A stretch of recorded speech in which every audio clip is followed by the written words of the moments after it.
எல்லா புகழும் இறைவனுக்கே. நான் ஜாஸ்மின். வாங்க இன்றைக்கி நாம் ஜெத்தாவில் இருக்க ஃபிஷ் மார்க்கெட்டுக்கு போகலாம், சரிங்களா?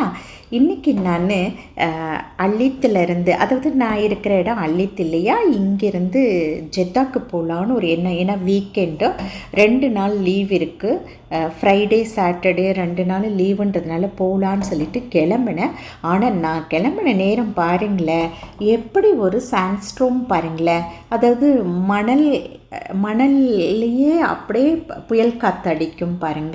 முன்னாடி போகிற வண்டி கூட நம்மளுக்கு தெரியாது, அந்த அளவுக்கு காற்று ரொம்ப ஃபோர்ஸாக அடிக்கும். அதே போல் வண்டி ஓட்டுறவங்களும் கஷ்டப்படுவாங்க பாருங்களேன், இழுத்துக்கிட்டு போகும் ஒரு சைடு, அந்த அளவுக்கு வேகமாக இருக்கும். ஏன்னு சொன்னாக்க இங்கே இருக்கிறது ஃபுல்லாக மணல்வெளி இல்லையா, அதனால் வேண்டிதான்.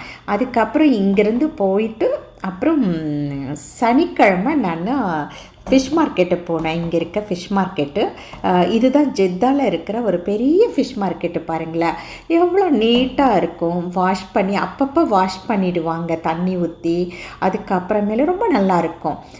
அதே போல் இது க்ரௌடெல்லாம் எல்லா இடத்துலையும் நம்ம ஊரில் எப்படி இருக்குமோ அதே போல் தாங்க இங்கே கூட எல்லா வகையான மீனும் நம்ம பார்க்கலாம். எல்லாமே ஃப்ரெஷ்ஷாக இருக்கும். அதாவது ஃப்ரிட்ஜில் வச்சுருந்து அப்புறம் வாங்க தேவையில்லை, இது ஃப்ரெஷ்ஷாக நம்மளுக்கு கிடைக்கும். எல்லா வகையான மீனும் கிடைக்கும். கடலில் இருக்க எல்லா உயிரினமும் நம்மளுக்கு இங்கே வாங்கலாம் பாருங்களேன். ஆனால் அதே போல் தான் பேரம் பேசி நம்ம வாங்கணும். 30 ரியால் 35 ரியால் கொஞ்சம் கூட சொல்லுவாங்க, நம்ம கொஞ்சம் குறைச்சி வாங்குவோம். இதே போல் தான் எல்லா இடத்துலையும் பேசுகிற மாதிரி தான் இங்கேயும். என்ன கொஞ்சம் தெரிஞ்சவங்க யாருன்னா இருந்தாங்கன்னா மட்டும்தான் நம்மளால் சீப்பாக நம்ம வாங்க முடியும். ஆனால் இதை விட நான் அள்ளித்தில் கடல் இருக்கு இல்லையா, அங்கே போய் ஃபிஷ் எல்லாம் பிடிச்சிட்டு வருவாங்கள்ல, அப்போ கிடைக்கிற மீனுடைய விலை பார்த்திங்கன்னா இந்த விலையோடு கம்பேர் பண்ணும்போது அங்கே குறைச்சிதாங்க. அப்போ நீங்கள் நினைக்கலாம், அதுக்காக எதுக்கு இவ்வளோ நேரம் செலவு பண்ணி இவ்வளோ நேரம் அங்கேருந்து ட்ராவல் பண்ணி ஜெத்தாவில் வாங்க வரணும்னு நீங்கள் எல்லாம் நினைக்கலாம். ஆனால் என்னென்னா இதுவும் ஒரு வகையான டைம் பாஸ் தான்.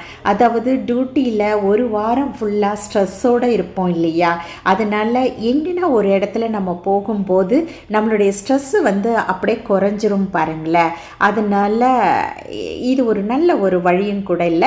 அதனால தான் 2.5 மணி நேரம் ட்ராவல் பண்ணி இங்கே ஜெத்தாக்கு இந்த மாதிரி ஒரு சந்தர்ப்பத்தை நாங்கள் பயன்படுத்திக்கிறோம். அவ்வளவுதாங்க. பிடித்திருப்பின் பகிர்ந்து கொள்ளுங்கள்.